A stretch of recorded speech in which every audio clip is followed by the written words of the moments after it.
Okay, ladies and gentlemen, welcome to the Jetta 24valve vr6 channel on Blade Trinity. And what we have here is a locking mechanism. This originally was the locking mechanism to my 2003 Jetta, but like I'm going to show y'all, this was a seized up lock on the Jetta driver side door. Couldn't open it, couldn't turn it, couldn't do anything with it. It was seized up completely, pins seized up, everything. So this right here is everything that consisted of what was inside of the locking mechanism. Springs, connector, actuator, you name it. Locking devices, all here, except for these three. These three, I will explain to you why these three are sitting out here like this. So let's get to it.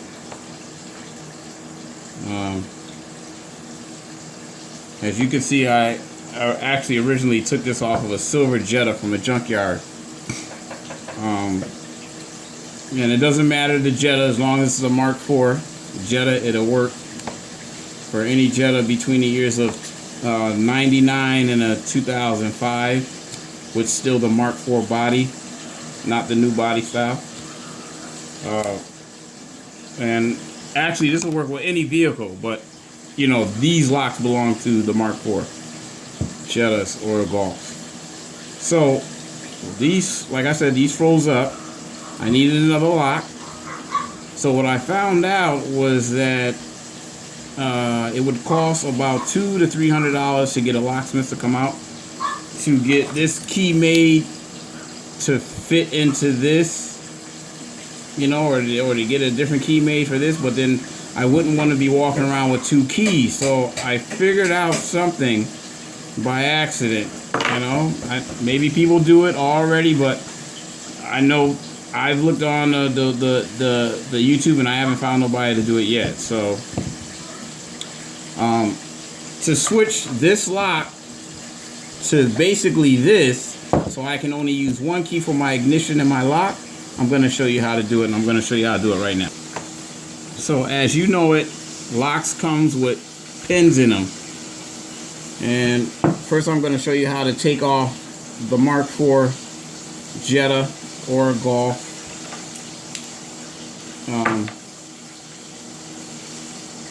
Take off the pins here.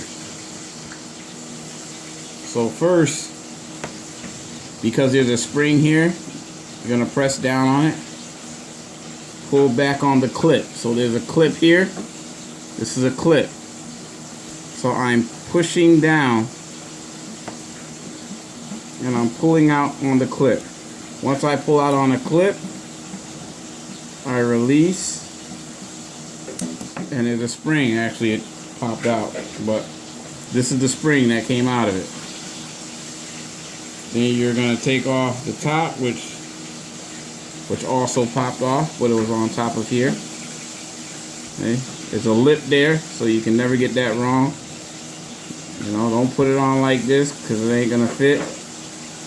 Always, if you're going to put it back on, you're going to put it on, put that in the lip. Alright, so we're going to put that here to keep that together.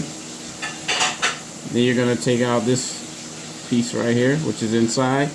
And if you look inside, you're going to see how everything is lined up. So this, when we put that back in, that lines up with this. Taking that out, see? Everything lines up. Slide that out. So this is the part where it's not really tricky, it's basically just straightforward. Take your key, you're gonna push it in. Now I already did this, so this is gonna go in, you know, like flush. It's gonna go in smooth for me. But when you first put it in, the locking mechanism of the Jetta from the junkyard, your key will go in, but it ain't gonna turn.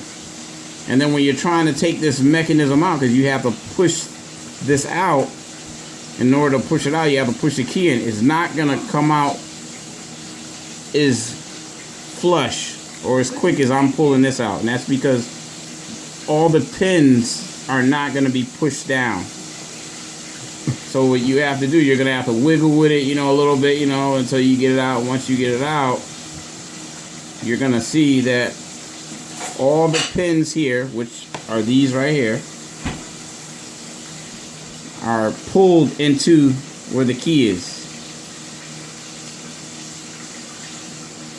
So now I'm going to show you when I pull the key out, the pins are going to come out. Okay. You got to be a little careful you don't lose it. Alright, so this is what the cylinder looks like without the key in it.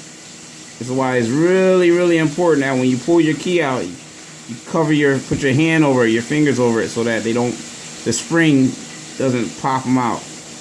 Alright, so you're going to put the key back in so that you can keep them locked in, you don't lose them. Alright, so inside of here, the locking mechanism is a cylinder. And this cylinder right here is technically where the key goes into, and the cylinder key. When the cylinder key or the locking mechanism cylinder goes in there, and you put your key, you pull your key out. Let me see,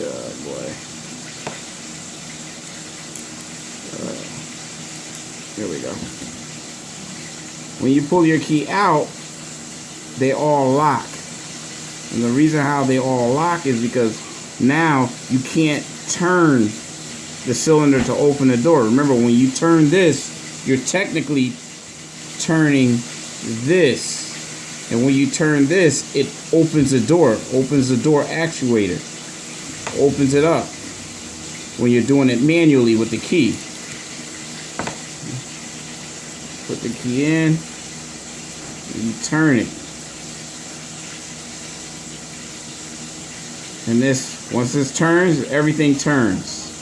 Because see, the pin is on here. Let's see if I can find the pin for you. This is the pin. So this is gonna lock everything in like this. So now that I got all that locked in, once I turn, you see how that turns? But let's say, boom, I park the car, I go in my house, pull the key out, boom, it doesn't turn. Now the reason why I'm showing you this is because when I got this from the junkyard, I only wanted one key operating everything.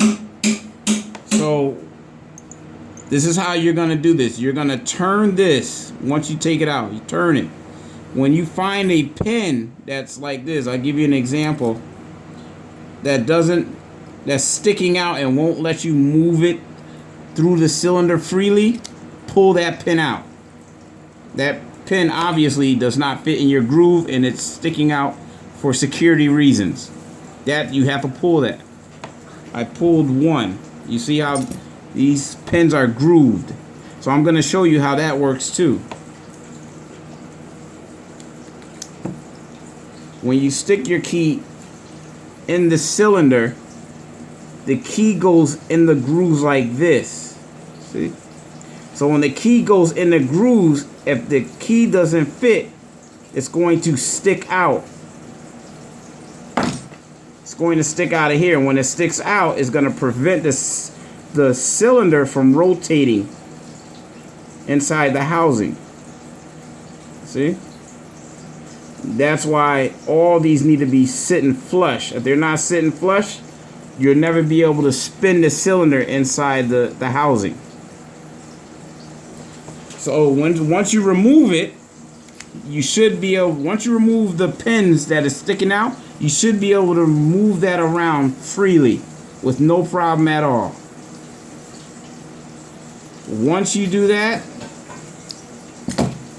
you just turn the lock into your lock that would fit your key without spending $300-400, however much it would cost for a locksmith to come out and do that for you. I hope that helps y'all. That's the reason why I did it. If you like it, please like, share, subscribe. I appreciate it. Thanks.